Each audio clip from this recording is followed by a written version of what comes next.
ଆପଣ ସିଧାସଳଖ ଚିତ୍ର ଦେଖୁଛନ୍ତି। ଆଲୋଚନା ଭିତରେ ଆମେ ସିଧାସଳଖ ଆପଣଙ୍କୁ ଜନତା ମଇଦାନକୁ ନେଇଯାଉଛୁ, ଯେଠି ମାଧୁରୀ ଦୀକ୍ଷିତଙ୍କ ଉପସ୍ଥିତି ଆପଣ ଦେଖୁଛନ୍ତି। ହସ୍ତତନ୍ତ ସମ୍ମିଳନୀ ଚାଲିଛି ରାଜଧାନୀ ଭୁବନେଶ୍ୱରର ଜନତା ମଇଦାନରେ। ଇଏ ସିଧାସଳଖ ଚିତ୍ର ଆପଣ ଦେଖୁଛନ୍ତି ଏବଂ ଓଡ଼ିଶା ହ୍ୟାଣ୍ଡଲୁମ୍ର ଶାଢ଼ୀ ପିନ୍ଧିଛନ୍ତି ଏବଂ ହସ୍ତତନ୍ତର କେମିତି ପ୍ରଚାର ପ୍ରସାର କରାଯାଇପାରିବ ଏବଂ ଲୋକଙ୍କ ଭିତରେ ୟାର ଆଦର କେମିତି ସୃଷ୍ଟି କରାଯାଇପାରିବ, ୟାର ଗ୍ରହଣୀୟତା କେମିତି ଆଗକୁ ଆହୁରି ବଢ଼ିବ, ସେଇଥିପାଇଁ ହସ୍ତତନ୍ତ ସମ୍ମିଳନୀ ଆୟୋଜନ କରାଯାଉଛି। ମୁଖ୍ୟମନ୍ତ୍ରୀ ମୋହନ ମାଝୀଙ୍କର ଉପସ୍ଥିତି ମଧ୍ୟ ଏଠି ରହୁଛି ଏବଂ ସିଧାସଳଖ ଆପଣ ଚିତ୍ର ମଧ୍ୟ ଦେଖିପାରୁଛନ୍ତି। ହସ୍ତତନ୍ତ ସମ୍ମିଳନୀର ଉଦ୍ଘାଟନୀ ଉତ୍ସବ ଏବଂ ଜନତା ମଇଦାନରୁ ଏ ସିଧାସଳଖ ଚିତ୍ର। ମାଧୁରୀ ଦୀକ୍ଷିତ ବଲିଉଡର ଅଭିନେତ୍ରୀ, ଗ୍ଲାମରସ୍ ଅଭିନେତ୍ରୀ ମାଧୁରୀ ଦୀକ୍ଷିତକୁ ଆପଣ ସିଧାସଳଖ ଦେଖୁଛନ୍ତି। ଭୁବନେଶ୍ୱର ଆସୁଥିବାର ଚିତ୍ର ଏବଂ ଜାତୀୟ ହସ୍ତତନ୍ତ ଦିବସ 2025ର ଉଦ୍ଘାଟନୀ ସମାରୋହ କାର୍ଯ୍ୟକ୍ରମରେ ବଲିଉଡ୍ ଅଭିନେତ୍ରୀ ମାଧୁରୀ ଦୀକ୍ଷିତଙ୍କ ଉପସ୍ଥିତି ଆପଣ ଦେଖିପାରୁଛନ୍ତି ଟିଭି ସ୍କ୍ରିନ୍ରେ। ଜନତା ମଇଦାନରେ ଇଏ ସିଧାସଳଖ ଚିତ୍ର।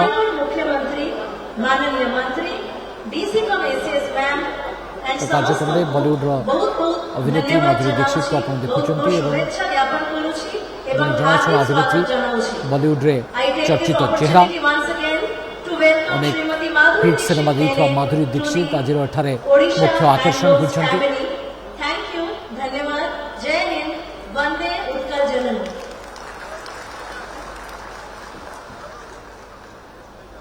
এই সিধাসলখ চিত্র আমি আপনার দেখুছু হস্ততন্ত দিবস 2025 कार्यक्रम पर आधारित एक क्षुद्र चलचित्र देखिबा। This special inaugural video for National Handloom Day and the Ekta campaign is a tribute to the strength and unity of our weaving communities. So let's take a look at it.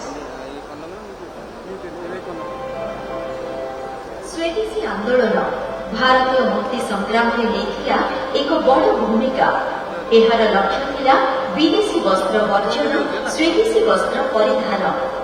1905 August 7 तारिख आरंभ होइथिला एही आंदोलन। देशर से गौरवमय इतिहास को मन पकाई अगस्ट 7 तारिख को जातीय हस्ततंत्र दिवस घोषणा करथिले यशस्वी प्रधानमंत्री श्री नरेंद्र मोदी। बुणाकार भाई भौणी सम्मान में 2015 प्रति वर्ष यही दिवस पालन करा जाउछि।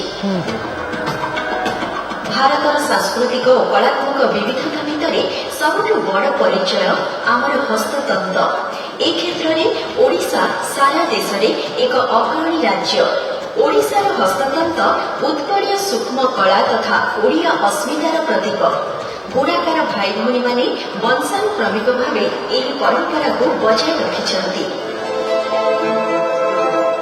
संबलपुरी साड़ी हेउ बा कोरापुटर प्रसिद्ध कोटपाड वस्त्र, ओडिशा इकत हेउ बा नुआपाटणार खंडुआ पाट साड़ी, गोपालपुर टसर हेउ बा कटकर माणियाबंध बांध साड़ी, ए सब हस्ततंत्र वस्त्र रे फुटी उठे राज्यर कुशळी बुणाकार भाई भौणीक हाथर जादूगरी।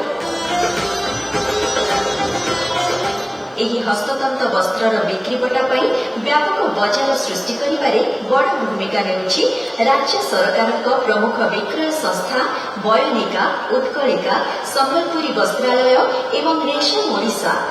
ସେହିପରି ହସ୍ତତନ୍ତ କ୍ଷେତ୍ରରେ ଜିଆଇ ମାନ୍ୟତା ଓଡ଼ିଶା ପାଇଁ ଏକ ବିଶେଷ ଉପଲବ୍ଧି। ବର୍ତ୍ତମାନ ସୁଦ୍ଧା ରାଜ୍ୟର 9ଟି ହସ୍ତତନ୍ତ ଶାଢ଼ୀ ଏବଂ ବସ୍ତ୍ରକୁ ଏହି ମାନ୍ୟତା ମିଳିଛି। केवल एतिକି नुहे, राज्य सरकारଙ୍କ निरंतर उद्यम और प्रोत्साहन जोगु रेशम उत्पादन में ओडिशा एक अग्रणी राज्य पलटिछि।